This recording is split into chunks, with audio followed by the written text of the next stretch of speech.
کاشانۂ بصیرت ایک ایسا یوٹیوب چینل جس پر ہر قسم کی دینی کتب بالخصوص محروم بصارت افراد کے لیے آڈیو اور ویڈیو فارمیٹ میں دستیاب ہیں اور بالعموم تمام مسلمان برادران و خواہران کے لیے دستیاب ہیں۔ اس لیے آپ سے گزارش ہے کہ بیل آئیکن کو پریس کر کے ہمارے اس چینل کو ضرور سبسکرائب کیجیے تاکہ آئندہ آنے والی ہر کتاب آپ کو بر وقت ملتی رہے۔ کاشانۂ بصیرت، کاشانۂ بصیرت، کاشانۂ بصیرت، کاشانۂ بصیرت۔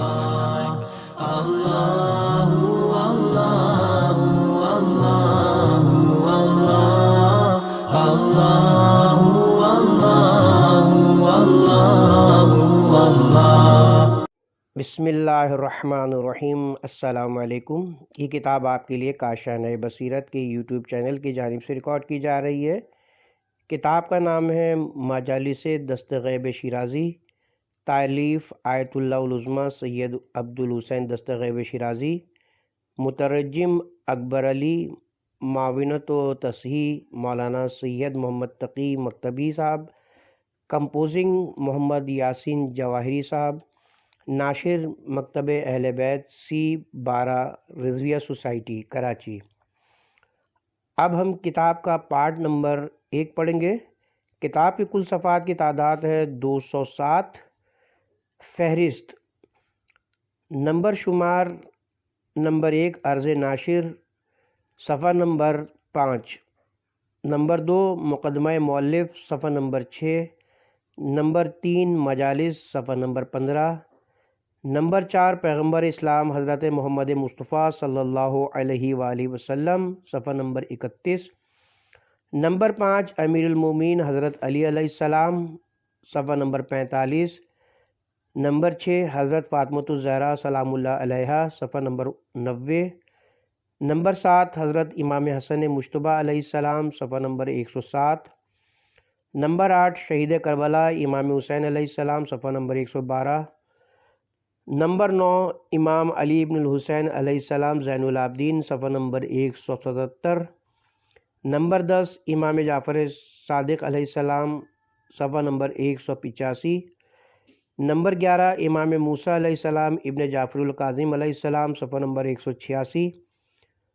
نمبر 12 امام علی موسیٰ رضا علیہ السلام صفحہ نمبر 187، نمبر 13 امام جواد علیہ السلام امام محمد تقی علیہ السلام صفحہ نمبر 193، نمبر 14 امام زمان علیہ السلام صفحہ نمبر 197۔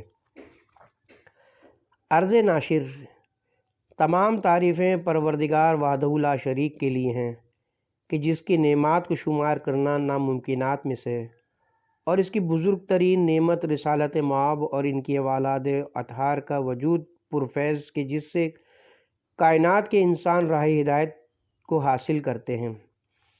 ہمارا خصوصی سلام و درود ہو حجت ابن الحسن عسکری پر کہ جو ان کے فراق میں آنکھیں اشکبار ہیں۔ محترم قائرین، السلام علیکم۔ ادارہ حاضہ کی جانب سے معلم اخلاق آیت اللہ سید عبدالحسین دست غیب شیرازی کی تعلیم اخلاق سے آراستہ کتاب روضہ ہائے شہید محراب کا اردو ترجمہ بنام مجالس دست غیب قائرین کی خدمت میں پیش کی جاتی ہے۔ ادارہ مترجم کا تہہ دل سے ممنون و مشکور ہے کہ انہوں نے اپنی زندگی کی مصروفیات میں سے اپنا قیمتی وقت نکال کر کتاب کو اردو زبان میں منقلب کیا۔ مومنین کرام، ترجمے میں انتہائی جافشانی و دقت نظر سے کام لیا گیا ہے کہ زبان و بیان میں کوئی خامی نہ رہنے پائے، لیکن پھر بھی صاحب نظر حضرات کی جانب سے کسی قسم کی نشاندہی کو ادارہ اپنے لیے اصلاحی مشورہ جانتے ہوئے آئندہ کی اشاعت میں بہتری کے لیے معاون شمار کرے گا، اور ادارہ امید کرتا ہے کہ یہ کتاب مومنین کی روحانی تسکین کا ذریعہ قرار پائے۔ آخر میں دعا گو ہوں کہ خداوند متعال ہماری سعی کو اپنی بارگاہ میں قبول و منظور فرمائے اور ائمہ اطہار کو ہم سے خوشنود فرمائے، آمین والسلام۔ ادارہ مقدمہ مؤلف: تمام حمد و ثنا اس رب ذوالجلال کے لیے کہ جس کے علاوہ کوئی بھی لائق عبادت اور ستائش نہیں، اور جس کی بے پایہ نعمتوں کا شمار ممکن نہیں۔ جس نے ہدایت بشریت کی خاطر انبیاء کرام اور اولیاء اعظام کو بھیجا۔ بس اسی پر اکتفا نہیں کیا بلکہ اپنی نعمتوں کو پائے تکمیل تک پہنچانے کے لیے ولایت علی اور آل علی جیسی نعمتیں اتار کر تا قیام قیامت اس بھٹکی ہوئی انسانیت پر ایک اور احسان عظیم کیا۔ اب اگر کوئی اپنی چشم بینا سے کما حقوق صحیح طور پر اس سے استفادہ نہ کر سکے تو یہ اس کی بدنصیبی نہیں تو اور کیا ہے۔ سورہ مبارکہ مائدہ آیت نمبر 3۔ اب ہم خاص طور پر شیعان حیدر کرار اپنے رب کی حمد و ثنا کیوں نہ کریں کہ جس نے محمد و آل محمد کی فاضل تینیت سے ہمیں لائق خلقت سمجھا اور ان کی محبت کا بیج ہمارے دلوں میں بویا اور اس کی آبیاری بھی کی جو ابھی تک جاری ہے اور ہمیشہ جاری رہے گی۔ شیعان اہل بیت کی محمد و آل محمد علیہ السلام سے وابستگی۔ جیسا کہ امام معصوم حضرت امام جعفر صادق علیہ السلام کا ارشاد ہے، ہمارے شیعہ ہم میں سے ہیں جن کی خلقت ہماری خلقت سے بچ جانے والی مٹی سے ہوئی ہے۔ یہی وجہ ہے کہ یہ لوگ ہماری خوشی میں خوش ہوتے اور ہمارے غم میں غمگین۔ اس کا بین ثبوت یہ کہ بامعرفت اور خدا شناس شیعان آل محمد اپنی خوشی کا ایام جیسے شادی بیاہ کی محفل میں تعلیمات آل محمد کے مطابق عمل کرتے ہیں اور اپنے عزیز و اقارب کے بچھڑنے پر مجالس حسین کا انعقاد کر کے فضائل و مصائب ائمہ کا ذکر کرتے ہیں اور اس طرح وہ ائمہ سے اپنی وابستگی کا اظہار کرتے ہیں۔ معیار خوشی اور غم کیا ہے؟ مذہب تشیع کا دستور یہ کہ خوشی چاہے کسی بھی نوعیت کی کیوں نہ ہو وہ اپنی حدود میں رہ کر منائی جانی چاہیے، اور بالکل اسی طرح سے حزن و غم کے موقع پر بھی انہی حدود میں رہنا چاہیے۔ اب چاہے کسی کی مرنے کی رسومات ہوں یا عزاداری سید الشہداء اور ایام غم ائمہ طاہرین علیہم السلام، اصول وہی شرعی حدود میں رہتے ہوئے اپنائے جائیں گے۔ جھوٹ، غلط بیان، مقامہ ائمہ کی تنقیص، ہر قسم کا غلو اور بیہودہ رسومات کے اضافے کی ہرگز اجازت نہیں ہے، بلکہ ہماری نظر ہمیشہ ان مقاصد اور بے مثال عظیم قربانیوں کو زندہ رکھنے پر ہونی چاہیے جو نتیجہ ہیں ائمہ معصومین علیہم السلام کی عملی کاوشوں، جد و جہد اور مصائب و آلام برداشت کرنے کی تکالیف پر ختم ہوئیں۔ کہیں ایسا نہ ہو کہ ہم اپنی نادانی، سادہ لوہی، خود فریبی یا شیطان کے بہکاوے میں آ کر ائمہ طاہرین کی ساری قربانیوں کو رائگاں کر دیں۔ اس معاملے میں عزاداری سید الشہداء اور اس میں گریہ کرنا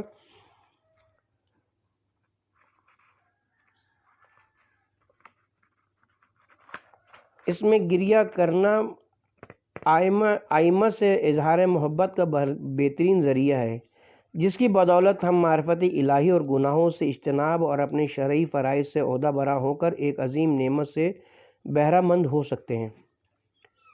گریہ ممدوح و مذموم، قابل اجر و ثواب اور قابل مذمت رونا۔ شہید محراب حضرت آیت اللہ دست غیب رونے کے ضمن میں فرماتے ہیں، مجموعی طور پر ہنسنا یا رونا اگر راہ خدا میں ہے تو یہ دونوں فعل پسندیدہ ہیں، اور اگر یہی دونوں فعل ہوا و ہوس اور لہو و لعاب کے زمرے میں آ جائیں تو مذموم اور ناپسندیدہ ہو جاتے ہیں۔ یہ کتنے افسوس کا مقام ہے کہ آنسوؤں کی قیمتی موتی دنیاوی امور کی راہ میں بہا دیے جائیں، جیسا کہ بقول امام زین العابدین علیہ السلام جن کے سامنے سے ایک سائل گزرا، وہ اپنے لیے سوال بھی کرتا جاتا تھا اور روتا بھی جاتا تھا۔ آپ یہ دیکھ کر بڑے افسوس سے یہ فرمایا، اگر اس شخص کے پاس دنیا کی ساری دولت کیوں نہ ہوتی اور وہ کسی طرح ضائع ہو جاتی یا اس کے ہاتھ سے نکل جاتی، تب بھی وہ دولت اس لائق نہ تھی کہ اس کے لیے ایک قطرہ آنسو بھی بہایا جائے۔ اور حقیقت بھی یہی ہے کہ کس شخص کے لیے انسان روتا ہے، کیا وہ یہ سمجھتا ہے کہ وہ خود بھی کل تک زندہ رہے گا؟ ہاں، امام زین العابدین علیہ السلام راتوں کو خوف خدا میں اتنا روتے تھے کہ آنسو ختم ہو جاتے، اور آپ خدا سے آنسوؤں کی کمی پر فریاد کرتے تھے۔ یہاں ایک قابل توجہ امر ضرور ہے کہ عزیز و اقارب اور دوست و احباب کی موت پر رونے میں کوئی حرج نہیں ہے، بلکہ یہ اچھا ہے، جیسا کہ امیر المومنین حضرت علی جناب عمار یاسر کی قبر پر جا کر گریہ کرتے ہوئے فرماتے تھے، وہ عمار جو میرا دوست تھا، راہ خدا میں میرا مونس و غمخوار تھا، رفیق راہ تھا، مجھے چھوڑ کر چلا گیا اور میں یہاں اکیلا رہ گیا۔ یہ رونا بھی دراصل اخوات ایمانی کی خاطر تھا۔ عزیز و اقارب، دوست احباب کی جدائی میں رونا بھی ان کے تمسک ایمان کی خاطر ہو۔ دنیا میں انسان کو چاہیے کہ وہ اپنے اوپر پڑنے والی مصیبتوں کو یاد کر کے آخرت کی مصیبتوں کے بارے میں فکر کرے۔ بہرحال دنیاوی مصائب تو آسانی سے گزر جائیں گے، ساتھ ساتھ ان مصائب پر صبر کرنے سے اجر و ثواب بھی ملے گا۔ البتہ مصائب کی بھی کئی قسمیں ہیں۔ اس لحاظ سے جب ہم اپنی ان دنیاوی مصیبتوں کا موازنہ مصائب حسین علیہ السلام سے کرتے ہیں تو یہ بہت ہی چھوٹی اور حقیر سی لگتی ہیں۔ مثال کے طور پر اگر دنیا میں کسی کو آبروریزی، حتی کہ عزت یا بد کلامی وغیرہ کے ذریعے تکلیف پہنچائی جائے تو مظلوم کو فوراً روز قیامت کو یاد کر لینا چاہیے کہ جس دن تمام ظالموں اور گناہ گاروں کا پردہ چاک ہوگا۔ ذکر مصائب اہل بیت علیہ السلام کی قدر و قیمت۔ خداوند کریم کے نزدیک ذکر مصائب اہل بیت علیہ السلام کی قدر و قیمت بہت زیادہ ہے، جن کا اشارہ متعدد روایات سے ملتا ہے۔ ان میں سے ایک روایت منقول ہے۔ امام جعفر صادق علیہ السلام سے آپ فرماتے ہیں، اگر کوئی شخص ہماری راہ میں یا ہمارے اس خون کی خاطر جو بہایا گیا یا ہمارے اس حق کی خاطر جسے غضب کیا گیا، ہماری یا ہماری کسی شیعہ کی عزت و آبرو کی خاطر جسے تاراج کیا گیا ہو، چند قطرے اشک بہائے تو خداوند متعال سے ایک حقب بہشت میں رکھے گا۔ ایک حقب برابر ہے 80 سال کے۔ یا ایک دوسری روایت جو منقول ہے امام محمد باقر سے، جس میں آپ فرماتے ہیں، اگر کوئی شخص ہماری یاد میں یا ہم پر ڈھائی جانے والی مصیبتوں کو یاد کر کے روئے، چاہے اس کا وزن مکھی کے پر کے برابر ہی کیوں نہ ہو، خداوند کریم اس کے ان آنسوؤں کو آتش جہنم سے نجات کا ذریعہ قرار دے گا۔ اسی طرح واعظین و ذاکرین حضرات جو ہم اہل بیت کی مدح سرائی کرتے ہیں اور ہمارے مصائب کا ذکر لوگوں تک پہنچاتے ہیں، انہیں بھی بہشت بری کا وعدہ دیا جا چکا ہے، بشرطہا و شروطہا۔ ایک اور مقام پر امام جعفر صادق علیہ السلام سے روایت ملتی ہے، جو شخص بھی امام حسین کے بارے میں ایک شعر بھی کہے یا کسی کو اپنے اشعار و مرثیہ وغیرہ سے رلائے، بہشت اس کے لیے واجب ہے۔ اور بات کو آگے بڑھاتے ہوئے آپ فرماتے ہیں، اے ابا ہارون، جان لو کہ جس کسی نے بھی ہمارے جد بزرگوار امام حسین علیہ السلام کی شان میں مرثیہ خوانی کے ذریعے 10 آدمیوں کو رلایا، اس نے اپنے لیے جنت خرید لی، یہاں تک کہ اگر ایک شخص کو بھی رلایا وہ بھی جنت کا حقدار قرار پائے گا۔ اس گفتگو کو ہم حضرت آیت اللہ مکارم شیرازی کے الفاظ سے ختم کرتے ہیں۔ آغا فرماتے ہیں، زبان عقل کی ترجمان ہے اور آنکھیں عشق کی ترجمان ہیں۔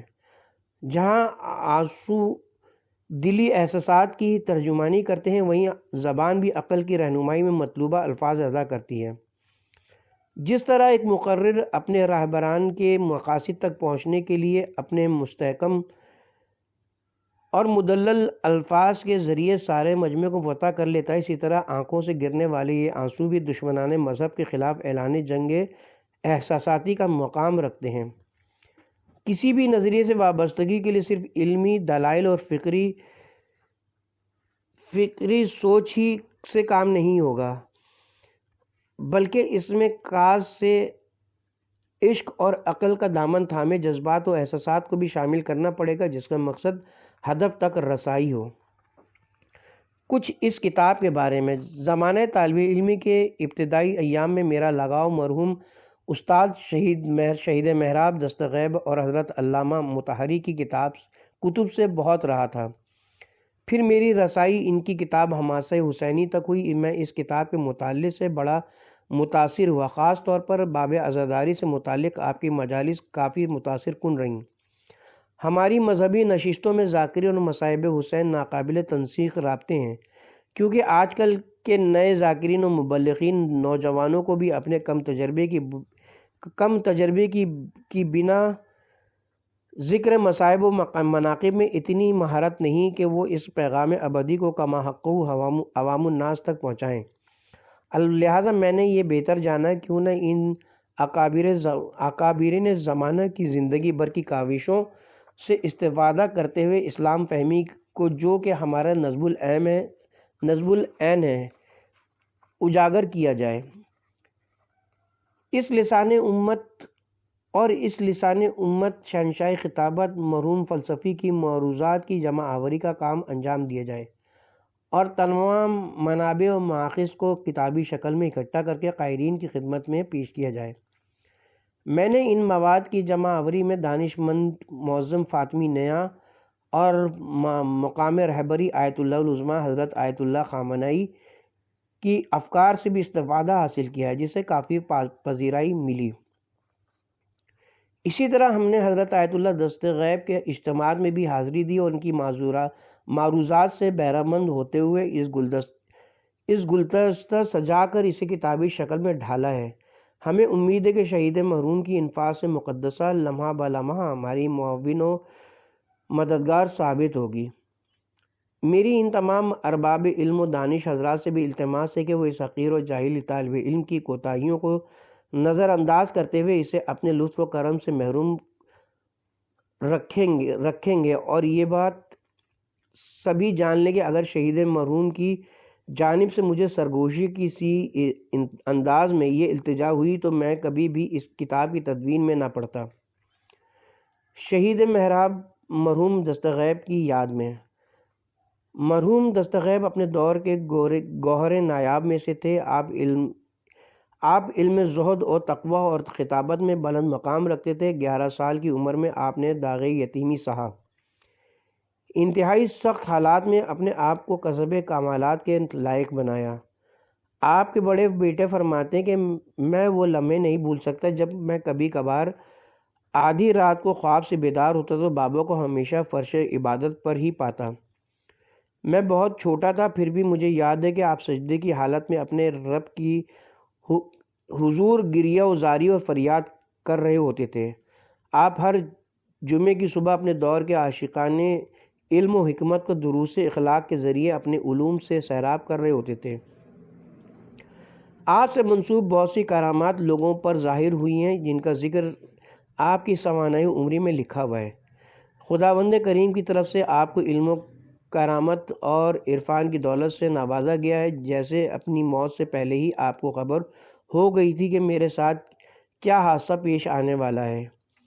ہوائی جہاز میں فنی خراب کا ہونا، آپ کے جسم کے ٹکڑوں کا یکجا ہو جانا، یا حضرت امام صاحب الزمان کی طرف سے اپنے جاننے والے کو ہدایت کہ تم شیراز چلے جاؤ اور وہاں میرا نمائندہ آغائے دست غیب ہے، اس سے رجوع کرو، وہ تمہاری حاجات پوری کر دے گا۔ اور اسی طرح کی بہت سی روایات موجود ہیں۔ آپ دین کو سیاست سے جدا نہیں گردانتے تھے۔ آپ کو عرفان بالکل مکمل تھا، لہٰذا آپ رضا شاہ پہلوی کے سخت ترین مخالفوں میں سے تھے اور آخر دم تک اس رجیم سے برسر پیکار رہے۔ جامع مسجد عتیق شیراز میں آپ کے دیے گئے خطبے کافی اہمیت کے حامل تھے۔ وہاں کے مرکز علمی کا احیاء جس نے وہاں کے عوام میں ایک نئی انقلابی روح پھونکی، مذہبی نشستوں کا اہتمام اور تصنیف کتب اور عوامی فلاح و بہبود کی سرگرمیوں میں بڑھ چڑھ کر حصہ لینا انہی کا خاصہ تھا۔ آپ بحیثیت مسلح اور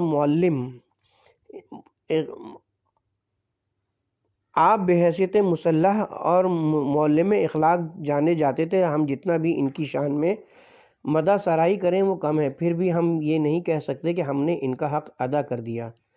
آخر میں ہم بعد از درود و سلام بر انبیاء کرام، اولیاء اعظام، شہدائے اسلام اور صلحاء و علماء کرام، ان تمام بلند پایہ کی ہستیوں کے طفیل مرحوم کی بلندی درجات کے لیے خداوند کریمی کی بارگاہ میں تہہ دل گہرائیوں سے دست بد دعا ہیں۔